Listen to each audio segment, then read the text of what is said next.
রাধে রাধে, হরে কৃষ্ণা বন্ধুরা। একাদশীর special recipe সাবুর পোলাও। তো আমি কিভাবে পোলাও বানাই সাবুর, অবশ্যই তোমরা ভিডিওটা প্রথম থেকে শেষ পর্যন্ত দেখতে থাকো। তো আমি এখানে সরু সরু করে আলু, গাজর, কুমড়ো, ফুলকপি, তোমরা এখানে আরও সবজি অ্যাড করতে পারো।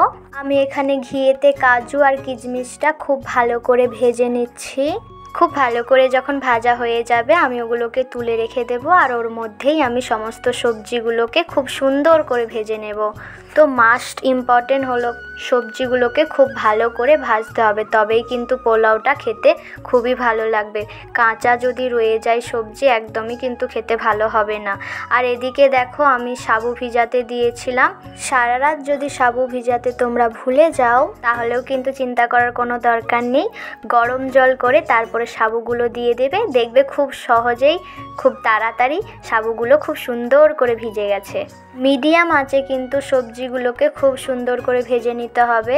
মাঝে মাঝে ঢাকনার সাহায্যে চাপা দিয়েও ভেজে নেবে। ভাপটা না বেরাতে পারলে খুব তাড়াতাড়ি সবজিগুলো হয়ে যাবে। এদিকে আমি গোটা জিরে ভেজে গুঁড়িয়ে নিয়েছি, আর এদিকে পরিমাণ মতো আমি সিন্ধুক লবণ ব্যবহার করেছি। তারপরে আমি আবারও খুব ভালো করে নেড়ে চেড়ে সবজিগুলোকে ভেজে নিচ্ছি। সমস্ত সবজি যখন ভাজা হয়ে যাবে ওটাকে নামিয়ে ঘি বা বাদাম তেল বা হচ্ছে গিয়ে সূর্যমুখী তেল, তোমাদের হাতের কাছে যেটা থাকবে সেটা দিয়েই কিন্তু রান্নাটা তোমরা করে নেবে। তো আমি এটা ঘি দিয়েই করছিলাম। ঘিটা যখন একটু গরম হয়ে যাবে তার উপরে আমি মোটা দানা সাবুটা দিয়ে দিয়েছি। কিছুক্ষণ লাড়ার পরে তারপরে আমি সিন্ধুক লবণটা ওর মধ্যে দিয়ে দিয়েছি। তারপরে আবারও আমি খুব ভালো করে নেড়ে চেড়ে ভেজে নেব। সাবুটা যখন ভাজা হয়ে যাবে তখন আমি সবজিগুলো এক এক করে দিয়ে দেব। তো তারপরে আমি খুব ভালো করে নেড়ে চেড়ে সমস্ত জিনিসগুলোকে মিশিয়ে নিচ্ছি। আর পোলাওটা যাতে একটু মিষ্টি মিষ্টি হয় সেই কারণে আমি এখানে চিনি দিয়েছি। তোমরা চাইলে চিনি নাও দিতে পারো, তবে চিনিটা দিলে একটু ভালো লাগে। তারপরে ভেজে রাখা কাজু কিশমিশগুলো আমি কিন্তু দিয়ে দিয়েছি। তো তারপরে সমস্ত উপকরণকে আমি খুব ভালো করে নেড়ে চেড়ে ভেজে নিচ্ছি।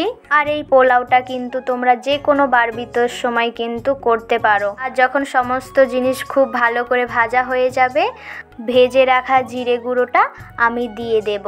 তারপরে আরও কিছুক্ষণ ধরে নেড়ে চেড়ে নামিয়ে নিলেই কিন্তু আমাদের রেডি হয়ে যাবে সাবুর পোলাও। অবশ্যই কিন্তু তোমরা এইভাবে বাড়িতে একবার ট্রাই করে দেখবে। সত্যি বলছি এত সুন্দর হয় খেতে যে তোমরা বানিয়ে না খেলে জানতেই পারবে না।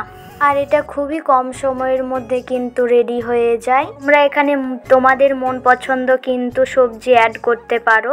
তো দেখো আমাদের এখানে সাবুর পোলাও রেডি। ভিডিওটা তোমাদের কেমন লাগলো অবশ্যই কমেন্ট করে জানাবে। তো আজকের মতো টাটা।